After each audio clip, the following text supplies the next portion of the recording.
الحمدللہ والصلاة والسلام علی رسول اللہ اما بعد. تو ہم نے یہ پڑھا کہ what is heart's sickness when it doesn't function properly. جس فنکشن کے لیے اسے بنایا گیا تھا، یعنی اللہ کی معرفت، اللہ سے ملاقات کا شوق، اللہ کی اطاعت، اخلاص، توحید، یہ سب دل کے فنکشنز ہیں. یہ دل کے فنکشنز ہیں. اگر دل اس طرح سے فنکشن نہ کرے اور دل جو ہے وہ اللہ سے محبت کرنے کے بجائے گرل فرینڈ سے محبت کرنا بیٹھ جائے یا اللہ کی محبت پر بچوں کی محبت کو ترجیح دے، تو یہ دل جو ہے وہ فنکشن نہیں کر رہا پراپرلی. لہٰذا یہ دل مریض ہے. And does the heart feel the sickness? Yes and no. Yes and no. جب بہت زیادہ بیمار ہو جاتا ہے دل تو it doesn't feel the sickness, it doesn't feel the pain. Actually pain جو ہے وہ فیل نہیں کرتا. اس کی وجہ یہ ہے کہ سنز اور جہالت، اگنورینس آر دا انٹاکسیکنٹس. یہ انسان کو نشے میں دھت کر دیتے ہیں اور لہٰذا انسان جو ہے وہ اپنی بیماری کا درد محسوس نہیں کرتا. اور جس کے دل میں تھوڑی سی اور زیادہ زندگی ہوتی ہے وہ دل کی بیماری کا درد محسوس کرتا ہے. اسے پتہ ہے کہ کنفیوژن، انزائٹی یہ میرے گناہوں کی وجہ سے ہے، میرے دل کی بیماری کی وجہ سے ہے، لیکن کیا کروں، مجبوری ہے. میں دین پر آنے میں بہت صبر کرنا پڑے گا. دین کا گھونٹ جو ہے وہ بہت کڑوا ہے، لہٰذا اس کڑوے گھونٹ سے وہ بچتے ہوئے، اور especially when he is lonely on this path, especially کہ جب وہ اکیلا ہوتا ہے اس پاتھ پہ اور دیکھتا ہے کہ بہت کم لوگ ہیں، اور اللہ تعالیٰ کا یہ طریقہ ہی رہا ہے. اکثر لوگ فاسق ہوتے ہیں، اکثر لوگ لا یعلمون، اکثر لوگ علم نہیں رکھتے، اکثر لوگ جو ہے وہ شکر نہیں کرتے، بہت تھوڑے لوگ ہوتے ہیں. اسی لیے ایک شخص جو ہے وہ طواف کرتے ہوئے دعا مانگ رہا تھا، اللہ مجھے تھوروں میں سے بنا دے، تھوروں میں سے جو تھوڑے لوگ ہیں ان میں مجھے شامل کر دے. عمر بن خطاب رضی اللہ تعالیٰ عنہ پوچھتے ہیں یہ تھوڑے لوگ کہاں؟ تھوڑے لوگ تو قرآن میں یہ تھوڑے لوگ ہی ذکر ہیں. جیسے کہ حدیث میں بھی آتا ہے کہ بدأ الاسلام غریبا وسیعود غریبا، کہ اسلام جو ہے وہ انجان فیز سے سٹارٹ ہوا تھا، بہت تھوڑے لوگ تھے، اور یہ ان قریب غریب ہو جائے گا، یعنی بہت تھوڑے لوگ بچ جائیں گے. فطوبى للغرباء، تو ان لوگوں کے لیے خوشخبری ہو. لہٰذا گھبرانا نہیں ہے، ڈرنا نہیں ہے. آپ سے پہلے اس راستے پر انبیاء، شہداء، صدیقین اور صالحین چل چکے ہیں. ان کی سنت کو اختیار کرتے ہیں. اور سب سے بڑی بات، اس راستے پر اللہ آپ کے ساتھ ہے. اس راستے پر اللہ آپ کے ساتھ ہے، اور اس راستے کا جو فائنل ڈیسٹینیشن ہے وہ جنت الفردوس ہے. لہذا گھبرانا نہیں ہے. اس دل کی بیماری کو سمجھیں کیسے؟ What is the reality behind this sickness? What is this sickness? What is this pain? What is this disease? یہ سکنس ہے کیا؟ یہ بیماری ہے کیا؟ اس کو تھوڑا سا ہم سمجھتے ہیں. پہلے دیکھیں، ہم جو جسمانی بیماریاں ہیں، جب ہم جسم سے مرض میں مبتلا ہوتے ہیں تو تینوں چیزوں میں سے کوئی بھی ایک چیز ہوتی ہے. جب ہم بیمار ہوتے ہیں، دل نہیں، جب ہم بیمار ہوتے ہیں تو تینوں چیزوں میں سے ایک چیز ہوتی ہے. پہلا، it takes away the senses all together, یعنی آپ کو ٹیسٹ نہیں آ رہا. کووڈ ہوا ہے کسی کو؟ اللہ تعالیٰ میں محفوظ رکھے. تو جس کو کووڈ ہوا ہے یا جس کو نہیں ہوا، اس نے بھی سنا ہے، اس کا کیا جاتا ہے؟ ٹیسٹ اور smell. Takes away the senses all together. کوئی اس کو ٹیسٹ نہیں آتا، کوئی اس کو اسمیل نہیں آتی، بس اس کو یہ پتا ہے کہ میرے منہ میں کچھ جا رہا ہے. مجھے بھی ہوا ہے، اس لیے مجھے پتا ہے. تو takes away the senses all together. بیماری میں سے تین آپشن ہے. جب انسان بیمار ہوتا ہے تو تین آپشن میں سے کوئی بھی ایک آپشن ہوتا ہے. Either it takes away the senses altogether. دوسرا آپشن، یا اگر سینسز پورے نہیں جاتے تو weakens the power of senses. weakens the power of senses، یعنی اسمیل تو آ رہی ہے لیکن صحیح نہیں آ رہی. فلو ہے نا، فلو میں اسمیل آتی ہے لیکن صحیح نہیں آتی. ٹیسٹ صحیح نہیں آتا، مزہ نہیں آ رہا ہوتا کھانے میں، آتا ہے لیکن مزہ نہیں آ رہا ہوتا. تو یا تو یہ بھی بیماری ہوتی ہے. اور سب سے خطرناک جو بیماری ہوتی ہے فلپس اراؤنڈ دا سینسز. میٹھا ٹیسٹ کڑوا آتا ہے, کڑوا میٹھا آتا ہے. خوشبو بدبو لگتی ہے, بدبو خوشبو لگتی ہے. تو سب سے ہلکی بیماری کون سی ہے؟ Weakens the power of senses. اس کے بعد takes away the senses all together. اس کے بعد فلپس اراؤنڈ دا سینسز. اس کو ٹیسٹ جو ہے وہ الٹ آتا ہے. جہاں مزہ آنا چاہیے تھا وہاں مزہ نہیں آتا. دل کا مرض بھی اسی طرح کا ہے. یہ جو بریکٹ میں ہے یہ دل کے مرض کے متعلق ہے. دل کا مرض کبھی تو ایسا ہوتا ہے کہ it takes away the senses all together. اس کا مطلب کیا ہے کہ وہ حق دیکھ ہی نہیں سکتا, دکھتا ہی نہیں اسے حق, اسے حق دکھتا ہی نہیں ہے, یعنی وہ شک میں مبتلا ہوتا ہے. Weakens the power of senses. حق کو دیکھتا تو ہے, حق دکھتا ہے اسے, قرآن بھی پڑھتا ہے, قرآن اس کے پاس رکھا ہوا بھی ہے, لیکن وہ باطل سے زیادہ محبت کرتا ہے. ایک طرف قرآن پڑھا ہوا ہے, ایک طرف جو ہے وہ آئی پوڈ پڑھا ہوا ہے, میوزک ہے اس میں, لیکن وہ کہے گا کہ میں یہ سن لیتا ہوں. دیکھے گا حق ہے, مانتا ہے یہ سچ ہے, لیکن اس کی خواہش اس طرف جائے گی, میوزک سنے گا, اور حق کو وہ بوجھ سمجھے گا. نماز جب وہ پڑھنے جائے گا تو اس کو بوجھ محسوس ہوگا, برڈن ہوگا. نماز میں جیسے ہی انٹر ہوگا گویا کہ اس کا نفس کو کنسٹرین کر دیا گیا ہے, تنگی ہو رہی ہوتی ہے, ہاتھ ہلا رہا ہے, بال بنا رہا ہے, یعنی نماز میں اتنی موومنٹس ہوتی ہیں اس کی, جلدی سے میں نماز سے نکل جاؤں, پتہ نہیں سلام پھیڑ کے جو ہے وہ اس کو ایسا کیا مل جائے گا. بہرحال یہ انسان ہوتا ہے. حالانکہ سلام پھیرنے کے بعد اس نے کچھ اور کوئی دوسرا کام نہیں کرنا ہوتا, بیٹھنا ہی ہوتا ہے, دوسروں کو دیکھنا ہوتا ہے, لیکن نماز میں اس کو اتنی بے چینی ہوتی ہے کہ وہ ہاتھ پاؤں ہلا رہا ہوتا ہے اور ساتھ والے کو بھی پریشان کر رہا ہوتا ہے. ہوتا ہے نا ایسا؟ اللہ تعالیٰ ہمیں محفوظ فرمائے. تو وہ نماز کو بوجھ سمجھتا ہے. Flips around the senses. حق کو باطل دیکھتا ہے, باطل کو حق دیکھتا ہے. حدیث پڑھتا ہے تو اس کو شک ہونا شروع ہو جاتا ہے, قرآن پڑھتا ہے تو شک ہونا شروع ہو جاتا ہے. حق کی چیزوں کو وہ باطل دیکھتا ہے اور باطل کو وہ حق دیکھتا ہے, یعنی وہ باطل کو حق سمجھتا ہے, وہ میوزک کو جائز سمجھتا ہے. یہ سب سے خطرناک بیماری ہے. مثال کے طور پر آپ میں سے بہت سے لوگ, ایک بندہ ہاتھ نہیں اٹھانا, بہت سے لوگ جو ہے وہ پاکستان ٹور پہ گئے ہوں گے. کون لوگ گئے؟ اگر نہیں بھی گئے تو پتہ تو ہوگا واٹر فال کیا ہوتا ہے. ٹھیک ہے, آبشار, واٹر فال دیکھے ہوں گے. اب جب انسان واٹر فال دیکھتا ہے تو اگر ایک مومن کا دل ہوگا تو فوراً سے اس کو اس کے پیچھے وہ آیت یاد آئے گی, ثم قست قلوبکم من بعد ذلک فہی کالحجارۃ او اشد قسوہ.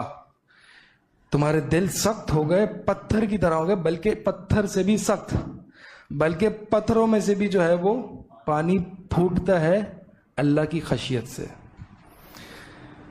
تو ہم جب ایک مومن, ان مقصد صرف آبشار اور واٹر فال کی بات نہیں ہے, مقصد یہ ہے کہ جب یہ نیچر انسان دیکھتا ہے تو انسان کو اس نیچر کے بیونڈ نظر آتا ہے, صرف نیچر کی انٹرٹینمنٹ نظر آتی ہے. Takes away the senses all together, یعنی وہ حق کو دیکھتا ہی نہیں ہے, وہ دیکھتا ہی نہیں ہے. وہ اگر واٹر فال دیکھ رہا ہے تو صرف واٹر فال ہی دیکھ رہا ہے, اور یہ دیکھ رہا ہے کہ پانی کتنے خوبصورتی سے فلو کر رہا ہے اور بہہ رہا ہے. اس کو اس کے پیچھے یہ نہیں دکھائی دے رہا کہ یہ پتھر ہیں جو اللہ کی خشیت سے اتنا رو رہے ہیں. اس کو یہ حق نہیں دکھائی دیتا. جب وہ پرندوں کو اڑتا ہوا دیکھتا ہے تو وہ اپنی سائنس اور فکشن اور ریزسٹنس وہ اس طریقے سے تو ایکسپلین کرتا ہے، لیکن اس کو یہ نہیں دکھتا ما یمسکہن الا الرحمن، ان کو ہواؤں میں کون روکتا ہے، ان کو اڑانے والا کون ہے. تو یہ جب نیچر میں دیکھتا ہے تو اس کو نیچر بنانے والے کی یاد نہیں آتی. ان فی خلق السماوات والارض واختلاف اللیل والنہار لآیات لأولی الالباب الذین یذکرون اللہ قیاما وقعودا وعلی جنوبہم ویتفکرون فی خلق السماوات والارض ربنا ما خلقت هذا باطلا سبحانک فقنا عذاب النار. بے شک آسمان اور زمین کی کریشن میں اور دن اور رات کی آلٹریشن میں البتہ ضرور نشانیاں ہیں. کن لوگوں کے لیے؟ عقل والوں کے لیے، جن کو اس نیچر میں بیونڈ نظر آتا ہے، جن کو بیونڈ دا نیچر نظر آتا ہے، اور وہ ہے خلق کائنات کا مقصد اللہ کی عبادت. اس سب کو کس نے پیدا کیا، اس کو بیوٹیفائی کس نے کیا، اس کو پرفیکٹ کس نے کیا؟ ضرور اس کے پیچھے کوئی ذات موجود ہے. مقصد یہ ہے کہ وہ جو چیز دیکھتا ہے اس کو توحید نظر آتی ہے، یہ حق کا دیکھنے والا ہے. تو وہ آفاق میں دیکھتا ہے یا انفس میں دیکھتا ہے تو اس کو اللہ کی نشانیاں نظر آتی ہیں، اور جب اللہ کی نشانیاں نظر آتی ہیں اللہ کی معرفت حاصل کرتا ہے اور اللہ کے آگے جھکتا ہے. اس کو جب دل مریض ہوتا ہے تو اس کے سینسز یہ چلے جاتے ہیں، اس کو صرف آسمان میں انوائرمنٹ میں گریویٹیشنل فورس نظر آتی ہے، فزکس کے لاز نظر آتے ہیں. لا کا بنانے والا نظر نہیں آتا، ان کا بنانے والا نظر نہیں آتا. یہ ہے کہ وہ کانٹ سی دا حق نہیں دیکھ سکتا. یا تو پھر اس کو حق دکھائی دیتا، اس کو پتا ہے اللہ نے بنایا، لیکن وہ جو ہے وہ مٹیریل ایکسپلینیشنز میں ہی گھسا ہوا ہے، اسی کو ترجیح دیتا ہے. اور جو ہے وہ اس کے پیچھے بنانے والا اس کو پتا ہے اللہ ہے، لیکن زیادہ غور و فکر نہیں کرتا. ان آیات نیچر میں غور و فکر کرنا نبی صلی اللہ علیہ وسلم سے ثابت ہے. آپ صلی اللہ علیہ وسلم، ابن عباس فرماتے ہیں رضی اللہ تعالی عنہ، آپ صلی اللہ علیہ وسلم میمونہ رضی اللہ تعالی عنہ کے گھر میں تھے اور ان سے کچھ باتیں کر رہے تھے. پھر جب ان سے باتوں سے فارغ ہوئے تو آگے سو گئے، اور جب رات کا آخری 1/3 حصہ 1/3 آف نائٹ جب لاسٹ کے یہ باقی رہا تو اللہ کے نبی صلی اللہ علیہ وسلم اٹھے اور آسمان کی طرف دیکھا اور یہ آیات تلاوت فرمائی. ان فی خلق السماوات والارض واختلاف اللیل والنہار، سورہ آل عمران کی آیات تلاوت فرمائی. اور ایک اور حدیث میں ہے کہ ویل لمن قرأھا ولم یتفکر فیہا، کہ بربادی ہو اس کے لیے کہ جو ان آیات کو پڑھتا ہے اور میں غور و فکر نہیں کرتا.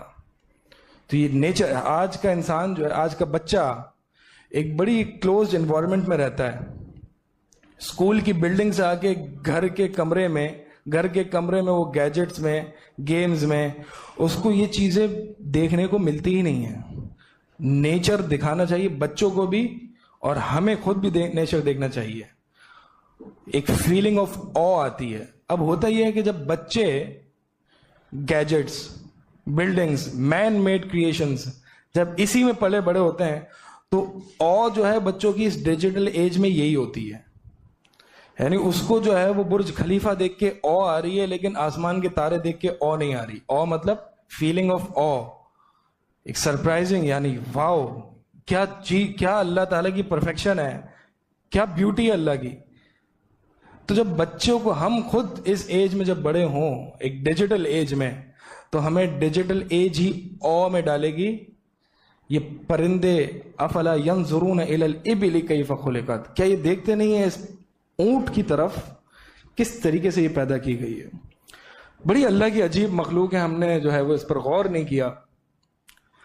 بلکہ ہمارا حال تو کچھ ایسا ہے کہ ہم جب عمرے پہ جاتے ہیں تو جب واپس آتے ہیں تو سوال پہلا کیا ہوتا ہے، حاجی صاحب کون سی ہوٹل میں ٹھہرے آپ؟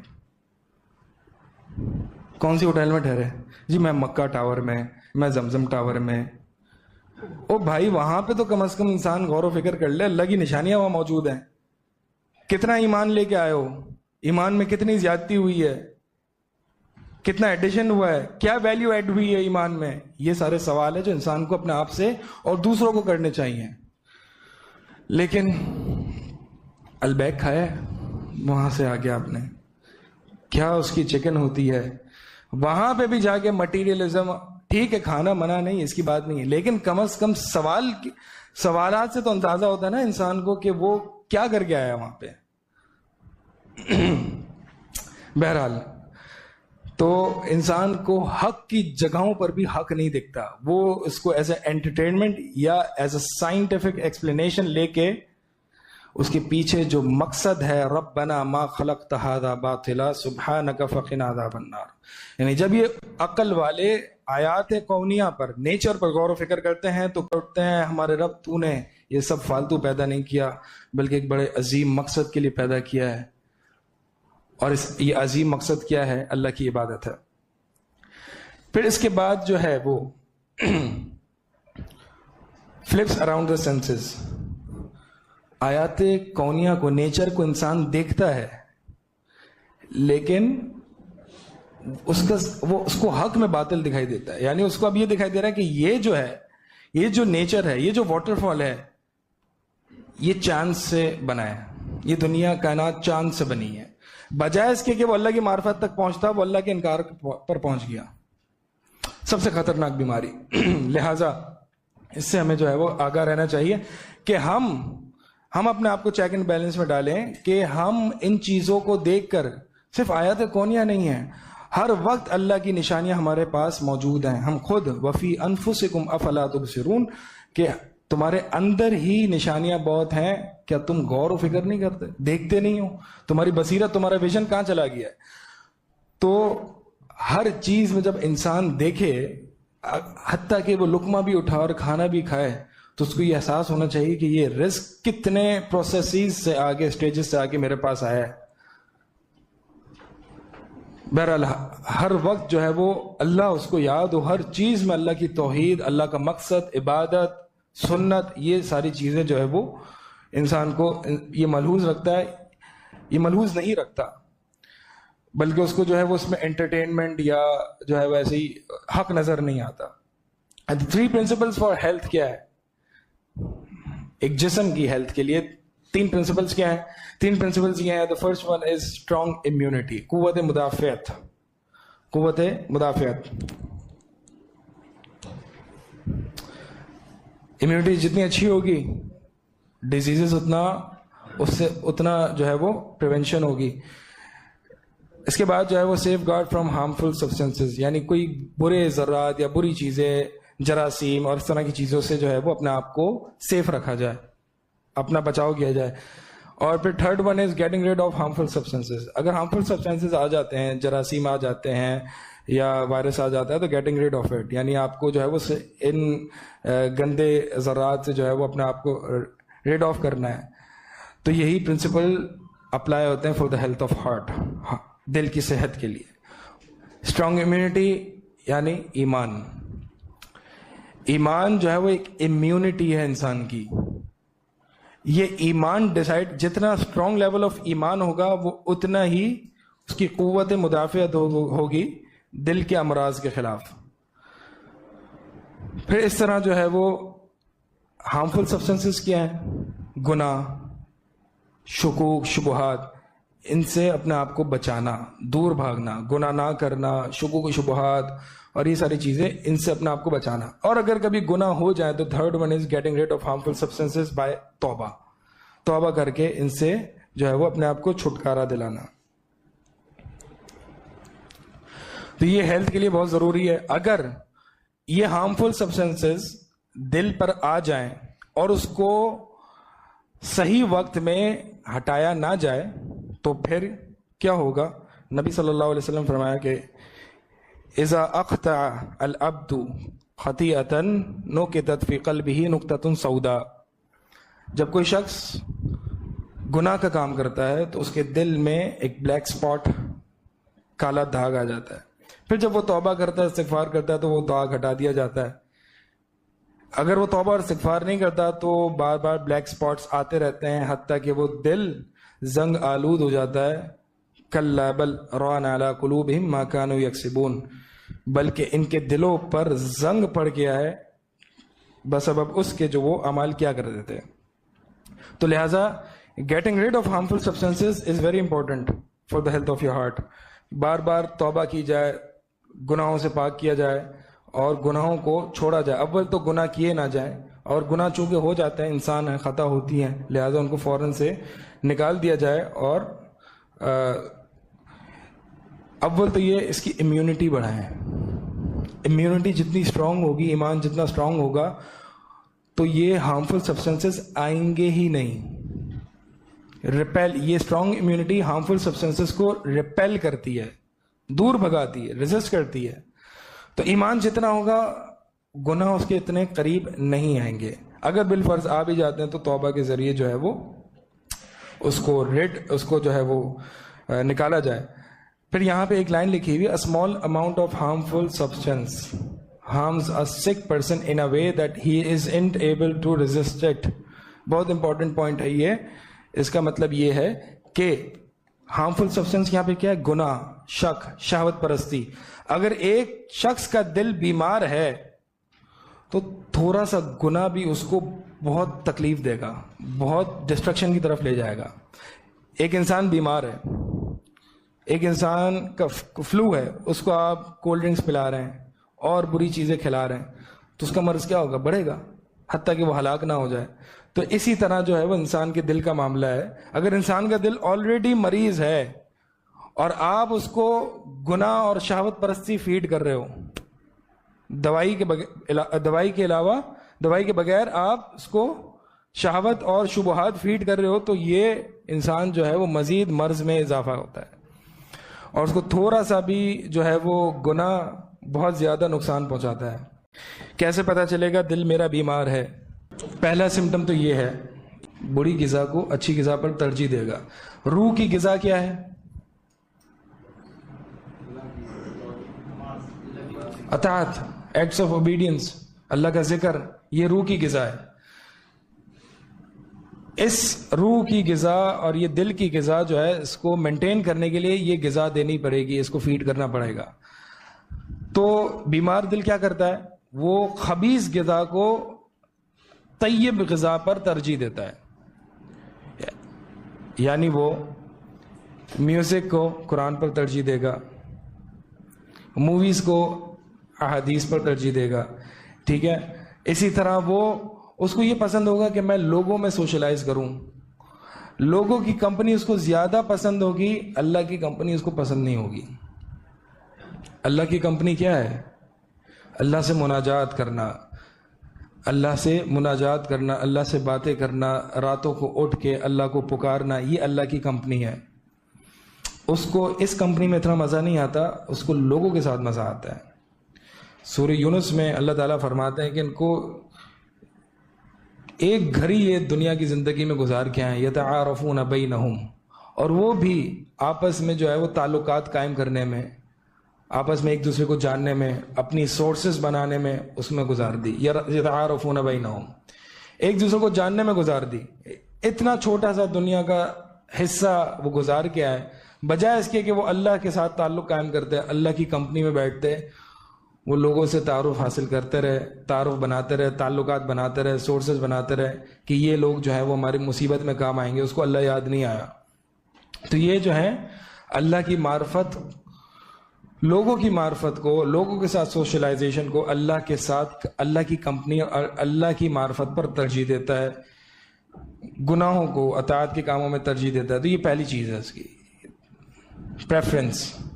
پریفرنس وہ کس کو دیتا ہے. جب انسان یہ چیک کر لے کہ وہ پریفرنس کس کو دیتا ہے. دا سیکنڈ تھنگ از کہ وہ علاج بھی صحیح طریقے سے نہیں کرتا. اگر یعنی وہ دل کا علاج بھی صحیح طریقے سے نہیں کرتا. اگر اس کو کنفیوژن ہے، اسٹریس ہے، تو اس کو چاہیے کہ وہ اللہ کا ذکر کرے. اور جو نبی صلی اللہ علیہ وسلم نے غم زدہ کے بارے میں جو احادیث بتلائی ہیں کہ جب غم زدہ ہو انسان تو فلاں فلاں دعا کرے، اس کو اپنائے بغیر، اس کو اپنانے کے بجائے وہ ان دواؤں کو اپناتا ہے جو اس کے لیے مزید ہارمفل ہوتی ہیں. جیسے کہ اپنی وہ لونلینس کا گیپ فل کرنے کے لیے وہ میوزک سنتا ہے, وہ موویز دیکھتا ہے, وہ نیٹ فلکس دیکھتا ہے, وہ فیس بک بار بار اسکرال کرتا ہے. اپنے ڈپریشن کو ختم کرنے کے لیے وہ دوائیاں کھاتا ہے. اپنے اسٹریس کو ختم کرنے کے لیے وہ آتا ہے نا کہ پتہ نہیں, میں کسی سے سن رہا تھا, وہ ایک ویجٹ کیا ہوتا ہے, وہ اسٹریس ریلیور جو ہوتے ہیں, اس سے واقعی اسٹریس ریلیف ہوتا ہے. کسی نے ٹرائی کیا ہے؟ آپ نے کیا ہے؟ ہوتا ہے. ہاں مطلب یہ ایسے ہی ہے جیسے بندہ فیس بک کھولے اور اسکرال کرے, مطلب اس کو کچھ نہ کچھ چاہیے, اس کو یہ گیپ فل کرنے کے لیے کچھ نہ کچھ چاہیے. تو یہ اسٹریس ریلیورز یہ ساری پتہ نہیں کہاں سے, کیا سائنس ہے اس کے پیچھے. مقصد یہ ہے کہ انسان جو ہے وہ دواؤں کا جو اہتمام کرتا ہے, وہ دوائیں جو ہے وہ نفع مند نہیں ہوتی ہیں, وہ نفع مند دوائیں نہیں ہوتی ہیں. اس کو چاہیے یہ تھا کہ وہ اللہ کا ذکر کرے, کیونکہ اللہ کے ذکر سے اس کو اطمینان مل جائے گا. لیکن وہ جو ہے وہ میوزک سنتا ہے اور موویز دیکھتا ہے اس کنفیوژن اور اس لونلینس کو دور کرنے کے لیے. تو بہترین غذا کیا ہے روح کی؟ ایمان. اور بہترین دوا کیا ہے؟ قرآن. ایمان اور قرآن. ایک اور سمٹم یہ ہے, جب انسان کا دل مرض میں مبتلا ہوتا ہے تو اس کا سمٹم یہ ہے کہ اس کے ویوز دین کے بارے میں تبدیل ہوتے رہتے ہیں. اس کو کہتے ہیں کثرت التلون, بہت زیادہ چینج ہوتا ہے. ماضی میں اگر وہ میوزک کو حرام سمجھتا تھا تو ابھی وہ حلال سمجھتا ہے. ماضی میں اگر وہ داڑھی شیو کرنے کو حرام سمجھتا تھا تو ابھی جائز سمجھتا ہے. اس کا مطلب یہ ہے کہ اس کا دل مریض ہو چکا ہے, بار بار اوپینینز اپنے دین کے بارے میں چینج کر رہا ہے بار بار. اور ہم دیکھتے ہیں یہ, اللہ ہمیں معاف کرے, اللہ المستعان, یہ مرض بہت پھیلا ہوا ہے کہ انسان کے دین کے اوپینینز بہت بار بار چینج ہوتے ہیں, بار بار چینج ہوتے ہیں. کثرت التلون کہا جاتا ہے. تو یعنی یہ اس نفس اللوامہ جو ہوتا ہے, اس کا ایک معنی یہ بھی ہے تلون سے ہے, یعنی بار بار وہ نفس جو ہے وہ چینج کرتا ہے اپنا اوپینین, بار بار چینج کرتا ہے دین کے معاملے میں. جس کو حرام سمجھتا تھا اس کو حلال سمجھتا ہے, پھر حلال سمجھتا تو حرام سمجھتا ہے. یہ اللہ کے نبی صلی اللہ علیہ وسلم کا یہی بات کا اشارہ ایک حدیث میں ملتا ہے کہ آخر الزمان میں فتنے جو ہیں وہ اندھیری رات کے ٹکڑوں کی مانند ایک کے بعد ایک آئیں گے, حتیٰ کہ ایک بندہ صبح مومن ہوگا اور شام میں کافر ہوگا, شام میں مومن ہوگا اور صبح کافر ہوگا. کیوں صبح مومن ہوگا؟ کیونکہ وہ قتل کو حلال سمجھتا تھا, شام میں وہ اسی قتل کو حرام سمجھے گا. سوری الٹا ہو گیا. صبح وہ مومن ہوگا کیونکہ وہ قتل کو حرام سمجھتا تھا, شام میں اسی قتل کو وہ حلال سمجھے گا, اس لیے وہ کافر ہو گیا. اگر کوئی شخص قتل کو, ناجائز قتل کو حلال سمجھتا ہے وہ کافر ہے. کوئی شخص یہ سمجھتا ہے کہ شراب پینا حلال ہے, وہ کافر ہے. کوئی شخص یہ سمجھتا ہے کہ نماز فرض نہیں ہے, 5 نماز ہیں, وہ کافر ہے. یعنی اللہ تعالیٰ نے جو فرائض رکھے ہیں اس کا انکار کر دینا یہ کفر ہے. تو اس لیے اللہ کے نبی صلی اللہ علیہ وسلم فرمایا کہ صبح وہ شخص مومن ہوگا, شام میں کافر ہوگا, شام میں مومن ہوگا تو صبح کافر ہوگا. یعنی اتنے کثرت سے فتنے آتے رہیں گے کہ اس کے اوپینینز بہت چینج ہوں گے اس معاملوں میں. حالانکہ آج جو لوگ, اللہ ہم سب کی حفاظت فرمائے, جو لوگ اوپینینز چینج کرتے ہیں دلیل تو لے آتے ہیں, دلیل تو کون نہیں لاتا, دلیل تو ہر کسی کے پاس ہوتی ہے, لیکن باطل دلیل لاتے ہیں. اللہ قرآن سے دلیل لاتے ہیں, باطل ہوتی ہے. یضل بہ کثیر, اللہ تعالیٰ قرآن میں فرماتا ہے کہ اللہ تعالیٰ ہدایت دیتا ہے اس قرآن کے ذریعے بہت سو کو, اور اسی قرآن کے ذریعے بہت سو کو گمراہ کرتا ہے. تو جن کا ارادے اچھے نہیں ہوتے, جن کا دل بیمار ہوتا ہے, جیسے کہ ہم نے کلاس کے شروع میں پڑھا, وہ قرآن سے مزید فتنہ لے کے اٹھتا ہے, اور جو اس کا اوپینین چینج ہوتا ہے وہ قرآن سے ہی نکالتا ہے. بہرحال کتنا صحیح نکالتا ہے کتنا غلط نکالتا ہے وہ الگ بات ہے, لیکن مقصد یہ ہے کہ جب انسان کا دل بیمار ہوتا ہے تو وہ کثرت سے, جیسے کہ انسان جب جسمانی طور پر بیمار ہوتا ہے تو اس کو موڈ سوئنگز آتے ہیں, کبھی وہ خوش ہوتا ہے، کبھی اس کا دل نہیں چاہ رہا ہوتا، انوائڈ ہوتا ہے، مزہ نہیں آ رہا ہوتا، پھر بخار اترتا ہے تو سیٹ ہو جاتا ہے، پھر بخار چلتا ہے تو تھوڑا سا جو ہے وہ چڑچڑا ہو جاتا ہے. تو اسی طریقے سے ایک شخص جس کا دل مرض میں مبتلا ہے وہ بار بار اپنا اوپینین چینج کرتا ہے دین کے بارے میں. اچھا یہاں پہ ایک ڈسکلیمر ہے کہ اجتہادی جو رائے ہیں اس میں اس کے چینج ہونے میں جہاں پہ علماء جاتے ہیں اس میں کوئی ایشو نہیں ہے. ٹھیک ہے، مثال کے طور پر جیسے کہ تصویر جو ہے وہ بعض اہل علم نے اس کو حرام کہا تھا، اور پھر اجتہاد کی بنیاد پر اور زمانے کے اعتبار سے اس کو جو ہے وہ اس میں حلال کہا تھا. تو آپ یہ نہ کہہ دیجیے گا جی یہ سارے علماء جو ہے وہ فتنے میں مبتلا ہوگا، نہیں ایسا نہیں ہے. اجتہادی اوپینینز کی بات نہیں ہو رہی یہاں پہ. اجتہاد بدل جاتا ہے زمانے کے اعتبار سے، لیکن جو قرآن اور حدیث سے واضح طور پر معلوم ہے اس کا چینج ہو جانا، اس کے اوپینینز میں تبدیلی آ جانا، وہ چیز صحیح نہیں ہے. بندہ فرق کیسے کرے گا؟ نہیں تو آپ وہ جو یہ تو اصول پڑھنے کی ضرورت ہے، علم پڑھنے کی ضرورت ہے. جیسے جیسے انسان علم حاصل کرے گا ویسے ویسے جو ہے وہ انسان کو پتہ چلے گا. لیکن وہ جو دلیل جو قرآن سے لیتے ہیں ایسے لوگ، وہ دلیل جو ہے وہ عام انسان بھی جان لیتا ہے کہ یہ جو ہے نا بس ایسے ہی ہے. یا تو وہ حدیث کا انکار کر دیں گے، بات ہی ختم ہو گئی. ٹھیک ہے، وہ حدیث کا انکار کر دے گا. یا تو پھر جو ہے وہ قرآن کی کو ایسے طریقے سے انٹرپریٹ کرے گا کہ اس کی اپنی خواہشات پوری ہوتی ہیں. اچھا اب یہ جو سلائیڈ ہے سامنے، یہ science of the sound heart ہے.